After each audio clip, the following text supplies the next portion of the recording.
हम गृहिणियों का आधे से ज़्यादा समय रसोई में ही जाता है और इसमें हम बहुत सारा काम करते हैं और दिन का लगभग आधे से ज़्यादा हिस्सा हमारा किचन में जाता है। कभी नाश्ता बनाना, कभी लंच बनाना, कभी खाना बनाना और बहुत सारी चीज़ें हम किचन में करते हैं।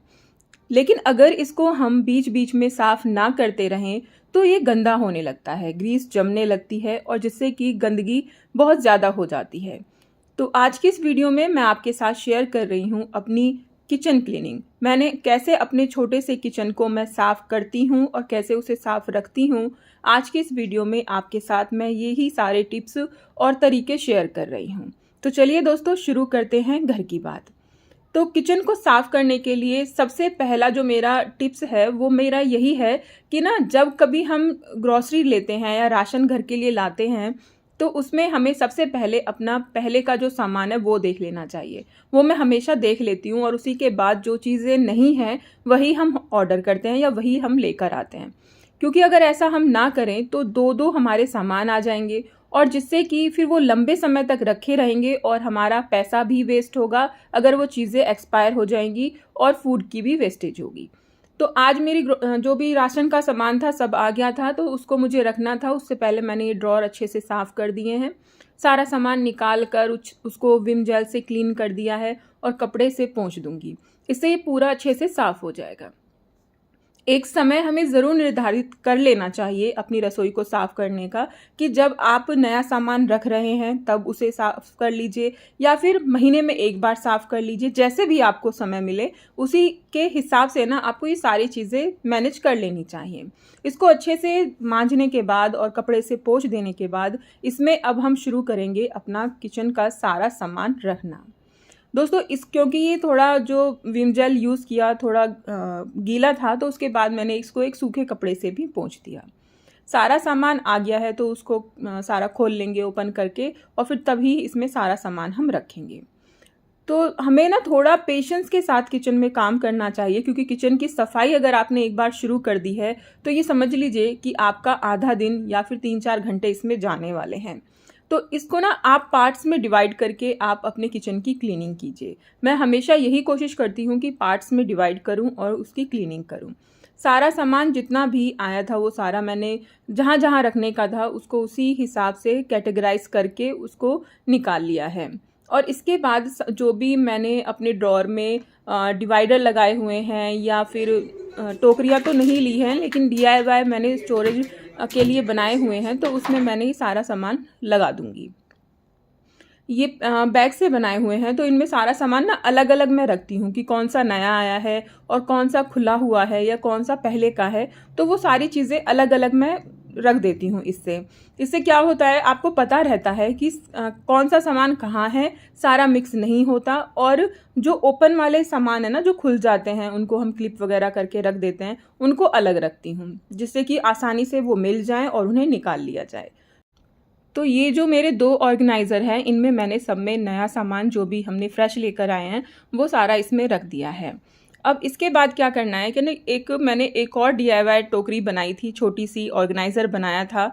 उसमें मैं सारे वो सामान रखती हूँ जो कि हमारा यूज़ हुआ है, जिसको हमने खोल लिया है लेकिन अभी वो पूरा ख़त्म नहीं हुआ है। क्योंकि ऐसा पॉसिबल नहीं हो पाता है कि आप हर एक चीज़ को डब्बे में अलग से करके रखें। कुछ चीज़ें ऐसी होती हैं जिनको हमें इस तरीके से रखना पड़ता है।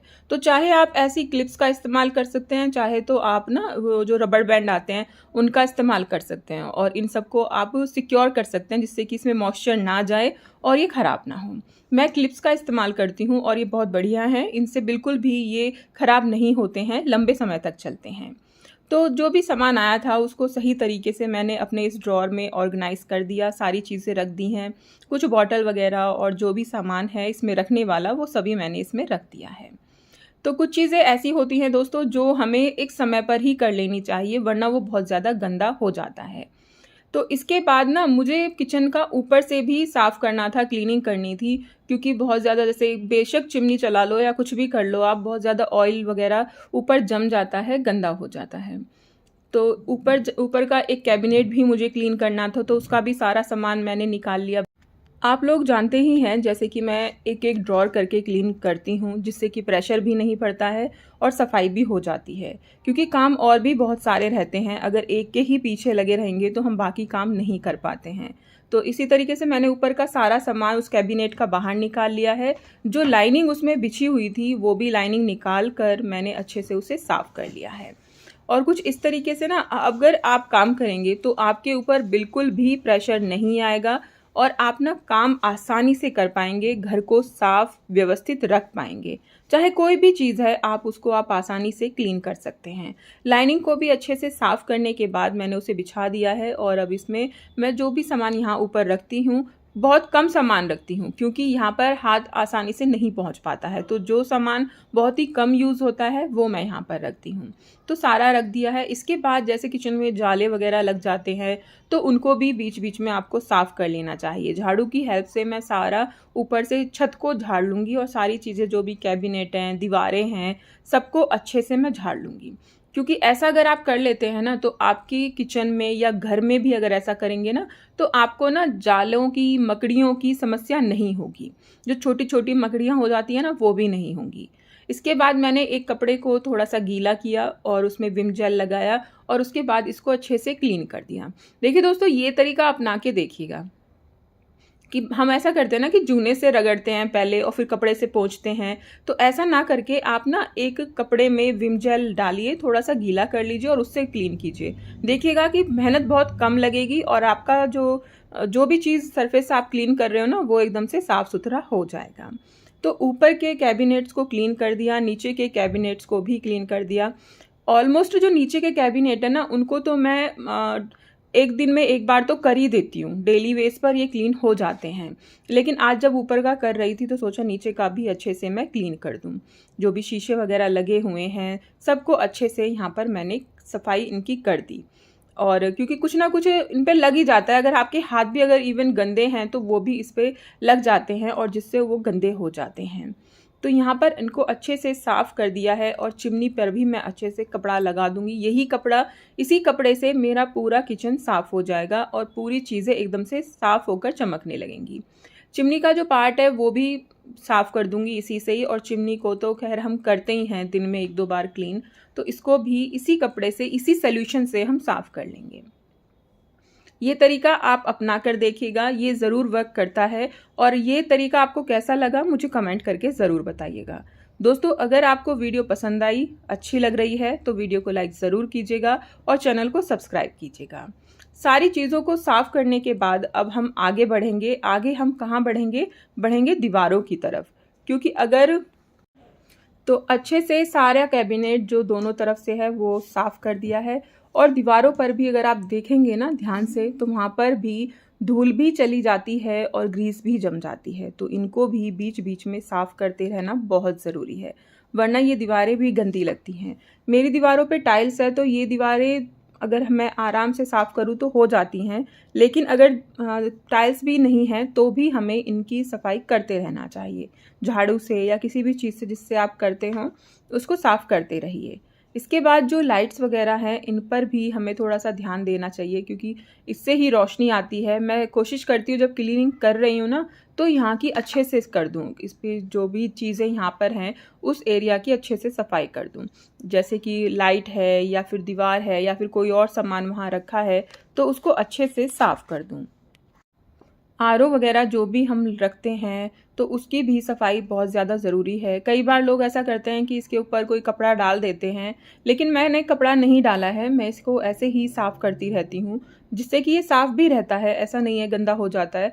तो इसको हम अगर रेगुलर बेसिस पर अगर हम क्लीनिंग कर रहे हैं ना तो चीज़ें गंदी नहीं होती हैं, साफ़ बनी रहती हैं।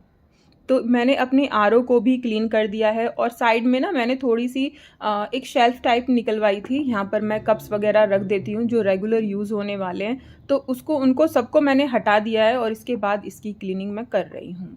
थोड़ा सा यहाँ पर ना हाथ जाना थोड़ा कठिन होता है, तो इसको मैंने चेयर पे चढ़ के ही आराम से ये किया है। और इसको साफ़ करने के बाद अब यहाँ पर मैं सारे कप जो भी हैं वो सारी चीज़ें यहाँ पर रख दूँगी।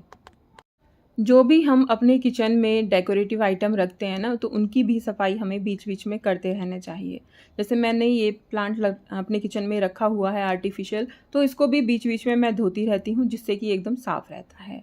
तो विंडो की दूसरी तरफ मैंने इसी तरीके का एक और शेल्फ बनवाया हुआ है, उसकी भी अच्छे से सफाई कर दी और जो भी सामान यहाँ पर रखा हुआ था उसको भी मैं यहाँ पर पोंछ दूँगी।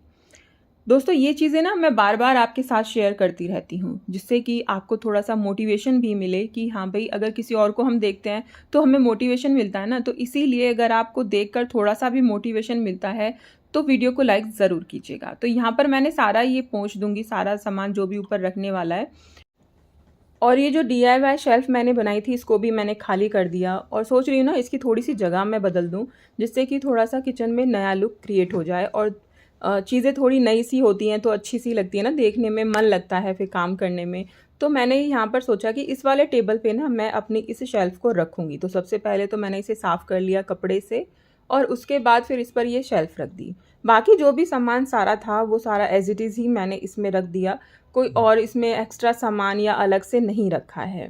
बस थोड़ा-सा चेंज ये कर दिया है कि सामान को वहाँ से, शेल्फ़ को वहाँ से हटाने के बाद यहाँ पर मैंने रख दिया है। ऊपर वाली रैक में सारे कप कर रख दिए हैं और नीचे सारे जो भी जार्स रखे थे वही। और ये जो अब गर्मियाँ हैं, वाटर बॉटल तो चाहिए ही, तो बेटी मेरी धो रही है ये सारी बोतलें। तो सारी बोतलों को धोने के बाद ये फिल भी खुद ही कर देगी और इसके बाद बस मैं इन्हें रख दूँगी। लेकिन हाँ, फ्रिज में मैं सारी बोतलें नहीं रखती हूँ, 1-2 बॉटल ही रखती हूँ, बाकी सारी मैं यहाँ पर किचन में रखती हूँ। क्योंकि ज़्यादा ठंडा पानी हम यूज़ नहीं करते हैं, बहुत कम पानी हम यूज़ करते हैं। लेकिन बोतल अगर भरी हुई रहती है ना, तो हमें आसानी होती है फ्रिज में रखने में या फिर पीने में। कहीं भी जा रहे हैं तो फटाफट से उठाओ और पानी पी लो। तो ये काम भी एक ख़त्म कर दिया है हमने और सारी बोतलें यहाँ पर रख दी हैं। कुछ कंटेनर ऐसे थे जो कि खाली हो गए थे, तो मैंने वीडियो शुरू करने से पहले ही उन्हें धो दिया था, तो वो भी अब सूख गए हैं, तो उनको मैंने खाली कर दिया है, उनको भर रही हूँ। तो यहाँ पर जो नमक का एक ही मेरा डब्बा है, प्लास्टिक का है, इसमें मैं नमक रखती हूँ, क्योंकि इसमें से ना कोई भी निकाल लेता है, तो मुझे डर लगता है कहीं टूट वगैरह ना जाए। तो इस मारे मैं इसमें ना प्लास्टिक के डब्बे में ही सारा ये चीज़ें फिल कर देती हूँ। इसके बाद जो भी और भी सामान जो है हमारा, जो फिल करने वाला है, हम वो सारा करेंगे। लेकिन साथ के साथ मैं इनको बंद कर करके ना इनकी जगह पर रखती जा रही थी, जिससे कि काम ख़त्म होता रहे और चीज़ें समेटती रहें। क्योंकि जब हम किचन को साफ़ करते हैं तो बहुत ज़्यादा वो फैल जाता है। दाल और भी बहुत सारी चीज़ें थीं जो ख़त्म हो गई थीं, सारी चीज़ें एक एक करके मैंने यहाँ पर फिल करी। तो सारे डब्बों में जितनी भी दाल वगैरह थी उन सबको मैंने भर दिया है, फिल कर दिया है। कुछ ऐसी दालें थी ना जो कि पहले से थोड़ी बची हुई थी, उनको मैंने अलग कटोरी में निकाल लिया है, उनको हम पहले यूज़ कर लेंगे। और बाकी सबको मैंने फ्रेश जो भी दाल निकाली हैं उनको इसमें डाल दिया है। क्योंकि इनको अगर ऐसे डब्बे में करके रखते हैं तो थोड़ा आसान रहता है काम करना, क्योंकि उनको फटाफट यूज़ करो और रख दो वापस से। ऐसे जार भी आप अपने किचन में रख सकते हैं। ट्रांसपेरेंट मुझे लगता है कि ज़्यादा बेस्ट होते हैं, ना तो आपको ज़रूरत होती है स्टिकर लगाने की। और देखिए इसी बीच में ना मेरे हाथ से किचन का एक कांच का जार टूट गया और गिर के मुझे उसका बड़ा दुख हुआ, क्योंकि बड़ी पसंद से मैं उसे ख़रीद के लाई थी। ऐसा तो चलो होता रहता है, लेकिन किचन हो गया है बिल्कुल साफ़। और यहाँ पर ये जो मेरा मैंने प्लांट धोया था ना, ये भी अब यहाँ पर सूख गया है, इसको भी इसकी जगह पर मैंने रख दिया है। अब इतना सारा काम करने के बाद लग गई थी भूख, तो बच्चों के लिए और अपने लिए बनाया है मैंने उत्तपम। बहुत ही टेस्टी लगता है, बहुत ज़्यादा बढ़िया लगता है और आसानी से बन जाता है। तो ये बनाया, सबने खाया, एंजॉय किया। दोस्तों वीडियो कैसी लगी कमेंट करके ज़रूर बताइएगा और वीडियो को लाइक कीजिएगा।